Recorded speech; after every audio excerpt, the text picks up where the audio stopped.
বিশ্বনবীর মতো এত সুশ্রী মানব, বিশ্বনবীর মতো এত শুভ্র মানব, বিশ্বনবীর মতো এমন চমৎকার দেহাবয়ব দিয়ে রব্বুল আলামিন কাউকে বানান নাই। এরকম চমৎকার মানুষটাকে তারা তায়েফের ওই জমিনে রক্তাক্ত করেছে। বিশ্বনবী দুনিয়ার কোনো স্বার্থের জন্য সেখানে যান নাই, নিজের কোনো লাভের জন্য, প্রাপ্তির জন্য যান নাই।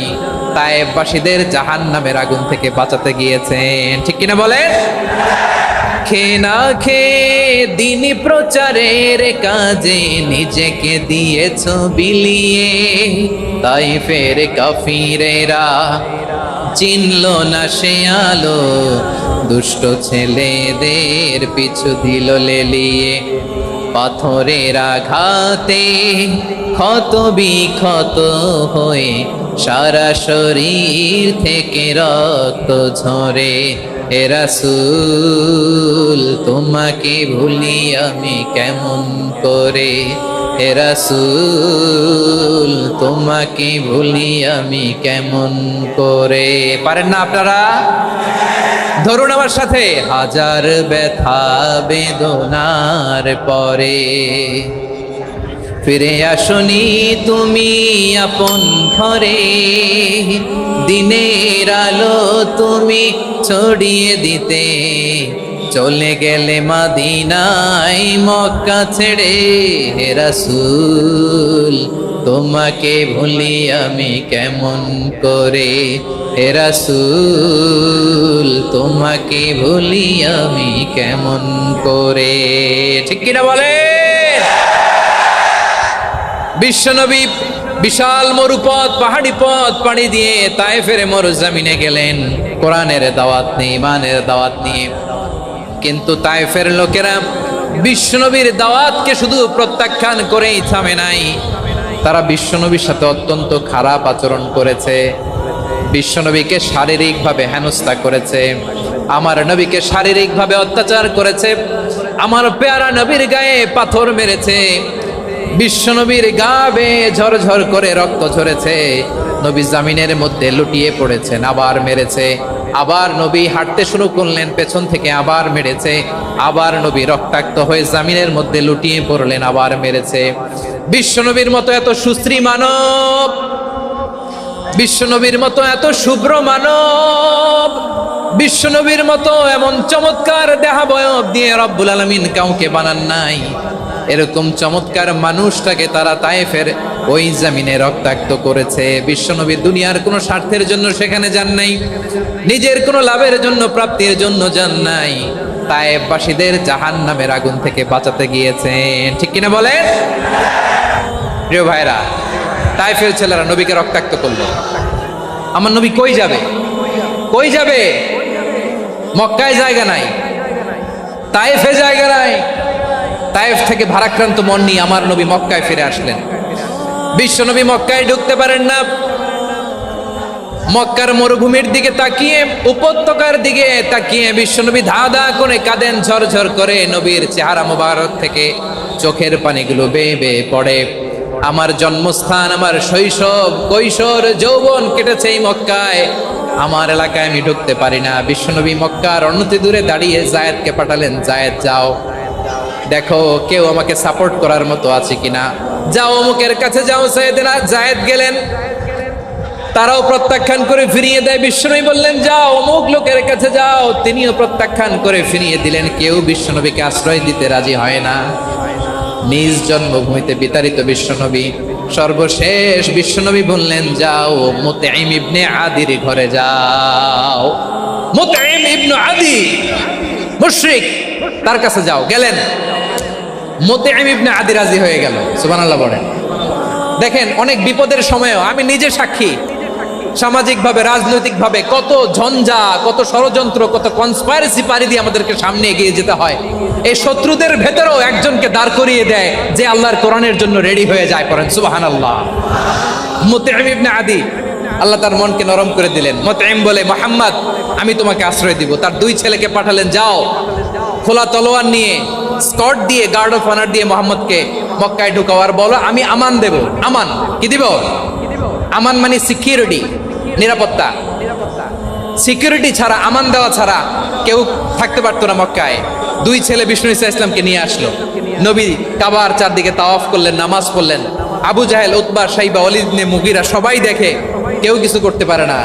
কারণ মুতঈম ইবনে আদি ঘোষণা দিয়েছেন, আমি মুহাম্মদকে আমান দিয়েছি, মুহাম্মাদের গায়ে যেন কেউ স্পর্শ না করে। আওয়াজ করে পড়েন সুবহানাল্লাহ। নবীর এই বিপদকালে মুহূর্তে মুতঈমের হৃদয়টারে নরম করে দিল কে? আচ্ছা, লালমনিরহাটের ভাইয়েরা বলেন, এই মুতঈম কি মুসলিম ছিল না মুশরিক? সবাই বলতে হবে, মুসলিম না মুশরিক?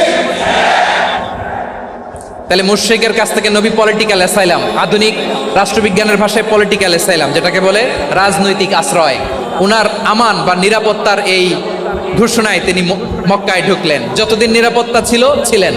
মুতিম যখন মারা গেল, বিষ্ণু ইসলাম হিজরত করে মদিনায় চলে গেলেন। সুবহানাল্লাহ। কিন্তু মুতিম যে বিশ্বনবীর উপকার করছে, এটা বিশ্বনবী ভুলে নাই।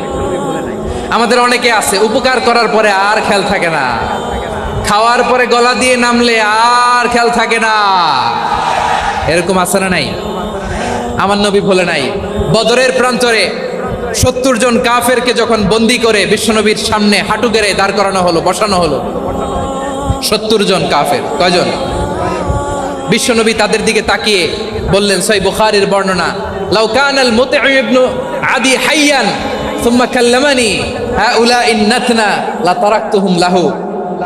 বদরের প্রান্তরে 70 জন বন্দি কাফিরের দিকে তাকিয়ে আমার নবী বললেন, আজকে মুতঈম ইবনে আদি যদি বেঁচে থাকতো আর তোমাদের 70 জনের ব্যাপারে যদি মুতঈম এক বাক্যে একটা সুপারিশ করতো, তার সম্মানে আজকে তোদের সবাইকে আমি মাফ করে দিতাম।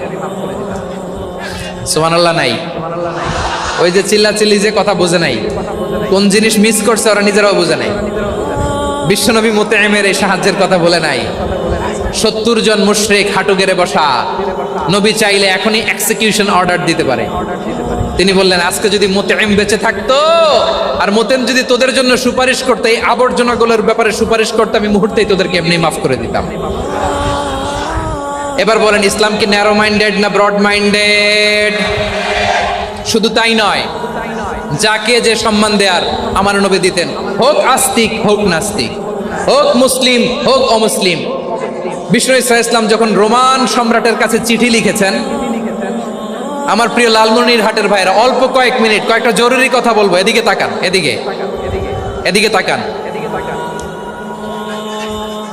রোমান সম্রাটের কাছে বিশ্বনবী যখন চিঠি লিখলেন মিন মুহাম্মদ রাসূলিল্লাহ ইলা হিরাকলা আযীমির রোম।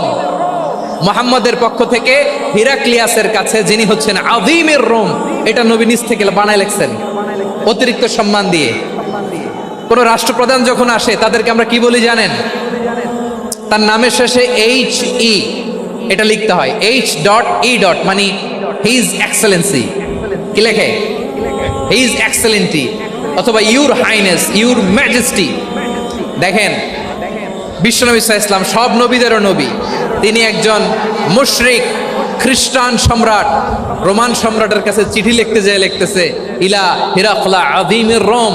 হিরাক্লিয়াসের কাছে আমার চিঠি, যিনি রোমের আযীম, হিজ হাইনেস, মানে রোমের অনেক সম্মানিত এক বাহাদুর। আওয়াজ করে বলেন সুবহানাল্লাহ। তার মানে যাকে যে সম্মান দেয়ার, এটা বিশ্বনবী দিতেন। এমনকি যে ইহুদিরা ভালো ছিল, এই ইহুদিদেরও প্রশংসা করেছেন বিশ্বনবী মুহাম্মদুর রাসূলুল্লাহ সাল্লাল্লাহু আলাইহি ওয়াসাল্লাম। এক ইহুদির প্রশংসা করেছেন বিশ্বনবী। ইহুদির কার? আমি তো আমার ভাইয়ের প্রশংসা করি না, আমি তো এক আলেম আরেক আলেমরে স্পেস দেই না, আমি তো এক দায়ী আরেক দায়ীর সাথে বসতে চাই না। আমার নবী ইহুদির প্রশংসা করে। কার প্রশংসা? ওই ইহুদির নাম ছিল মুখাইরিক। সিরাত গ্রন্থ ঘাটলে পাবেন। তিনি বলেছেন, মুখাইরিক খাইরু ইয়াহুদ, Mukhayriq is the best of the Jews. জুইশদের মধ্যে সে সবচেয়ে ভালো। কেন প্রশংসা করলেন তার? এর কারণ মদিনা চার্টারে কথা ছিল, সব ধর্মের মুসলিম, মুশরিক, ইহুদিরা মিলে মদিনাকে রক্ষা করবে। কিন্তু 3য় হিজরিতে যখন উহুদের যুদ্ধ শুরু হলো, সবার কথা ছিল, যেই আক্রমণ করে আমরা মদিনাকে বাঁচাবো। কোন শহরকে বাঁচাবো? মদিনাকে। কিন্তু কুরাইশরা যখন অ্যাটাক করলো, ইহুদিরা আর আসে না, ইহুদিরা আর বেরোয় না। বিষ্ণু বললেন, ওহে ইহুদিরা, তোমরা না চুক্তি করলে আমার সাথে, যে মদিনা বাঁচাতে সবাই ঝাঁপিয়ে পড়বো, আসো, একটা ইহুদিও বেরোয় না, কেউ আসে নাই সেদিন, একজন ছাড়া, তার নাম মুখাইরেক। তার নাম কি? মুখাইরেক বাহাদুরের মতো ঘোড়সাওয়ার হয়ে বেরিয়ে গেলেন এবং বললেন, গোটা ইহুদি সাম্রাজ্যের একজনও যদি না আসে, আমি মুখাইরেককে কেউ ঘরে আটকে রাখতে পারবে না। বেরিয়ে আসলেন, এসে বললেন, আমি মুহাম্মদের পক্ষে যুদ্ধ করব, আমি মারা গেলে আমার সম্পদ আমার উত্তরাধিকারীরা পাবে না, আমার সম্পদ তোমরা মুহাম্মদকে দিয়ে দিবা। সুবহানাল্লাহ বলেন। উহুদের ময়দানে 70 জন মুসলমান শহীদ হলো। এই ইহুদি সেও মুসলমানের পক্ষে যুদ্ধ করে নিহত হলো। সুবহানাল্লাহ বলেন। মুসলিমদের লাশ যখন নিয়ে আসা হলো, এই মুখাইরিকের লাশও নিয়ে আসা হলো। মুসলিমদের লাশের পাশে মুখাইরিকের লাশ দেখে বিশ্বনবী মুখাইরিকের প্রতি অনেক খুশি হলেন। আর বিশ্বনবী খুশি হয়ে বললেন, মুখাইরিক খায়রু ইয়াহুদ, মুখাইরিক যদিও তুমি ইহুদি, তারপরেও তুমি সব ইহুদিদের মধ্যে সেরা ইহুদি। পড়েন সুবহানাল্লাহ। আমার নবী ইহুদিকেও সম্মান দিতে কার্পণ্য করে নাই, আওয়াজ করে বলেন আল্লাহু আকবার। প্রিয় ভাইরা, এবার সর্বশেষ আওয়াজ করে বলেন, ইসলাম কি ন্যারো মাইন্ডেড নাকি ব্রড মাইন্ডেড? সবাই বলেন, ন্যারো মাইন্ডেড না ব্রড মাইন্ডেড? এজন্য অমুসলিম হইলেই তারা আমাদের শত্রু নয়। শত্রু কারা? এই লালমনির হাটের ভাইয়েরা শোনেন, শত্রু কারা? যে সমস্ত অমুসলিম আমাদেরকে নিশ্চিহ্ন করে দিতে চায়, যে সমস্ত অমুসলিম আমাদের ভূখণ্ড থেকে আমাদেরকে তাড়িয়ে দিতে চায়, যে সমস্ত অমুসলিম আমার ধর্ম নিয়ে তুচ্ছতাচ্ছিল্য করে চিল্লায় বলেন ঠিক কিনা, তারা আমাদের শত্রু। সাধারণ অমুসলিমরা আমার শত্রু নয়। এই যে হিন্দুরা থাকে, এরা আমার ভাই, বৌদ্ধরা আমার ভাই, খ্রিস্টানরা আমার ভাই, ইহুদিরা আমার ভাই। তারা দিনই ভাই নয়, তারা মায়ের পেটের ভাই নয়, তারা মানবিক দিক থেকে ভাই। ও মানুষ, আমিও মানুষ, ইসলাম মানুষকে সম্মান করে, চিল্লায় বলো ঠিক কিনা। যারা আমাদের অস্তিত্বকে নিশ্চিহ্ন করতে চায়, যারা আমাদের ভূখণ্ডকে দখল করতে চায়, যারা আমাদেরকে নিয়ে মকারি করে, ফান করে, টিটকারি করে, আমার ধর্ম নিয়ে খেলা করে, তাচ্ছিল্য করে, ওদের বিরুদ্ধে আমাদের জিহাদ। সাধারণ মুসলিম আমাদের শত্রু নয়।